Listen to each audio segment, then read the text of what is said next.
Welcome to the deep dive. Today we're going to unpack a really fascinating and I think pretty challenging concept. It's the life review, as taught by Hanshi Deena Naidu. Right. And this is a topic that taps into, probably humanity's biggest fear. What happens when we die? Absolutely. But there's a twist in what these sources suggest. The fear isn't just about the unknown.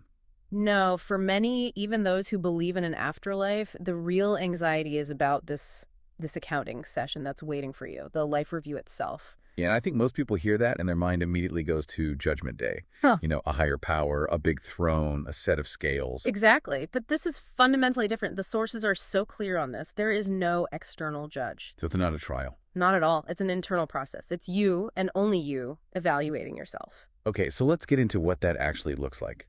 It's described as, like, watching your life as a movie, but that doesn't really capture it, does it? Not even close. Think more like the most immersive virtual reality you can imagine. It's 3D, it's surround sound, but you're also completely invested with your heart and soul. And the key part, the thing that makes it so transformative, is this idea of emotional reciprocity. Yes. You don't just see what you did, you are forced to feel with 100% intensity every single emotion you ever caused in someone else. Wow. Whether it was positive, negative, or even just, neutral. If you gave someone comfort, you feel that warmth. If you caused pain. You feel that pain, Yeah. which brings up the big question. How could anyone possibly face that? I mean, here on Earth, we have our ego. Our great defender. Right. It's what we use to rationalize things, to justify our actions, even the ones we know weren't great.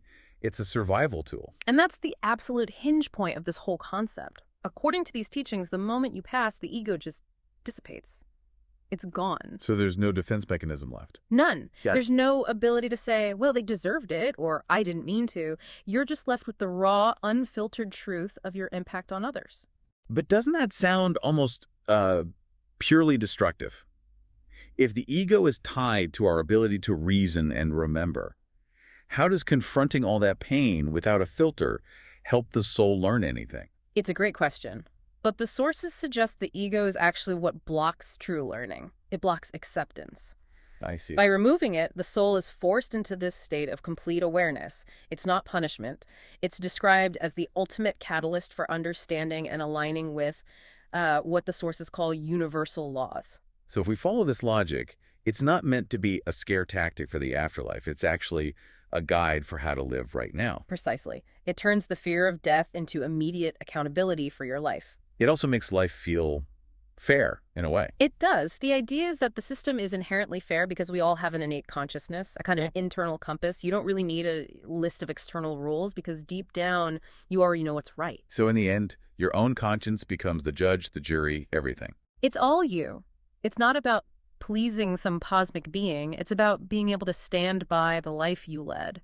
The knowledge of the life review, then, is really a call to live more mindfully, to make choices that feel right, not just for you, but for everyone your life touches. Exactly. So the true lesson here isn't really about what's waiting for us on the other side. It's about the quality of the life we're building today. It leaves you with a final thought, doesn't it?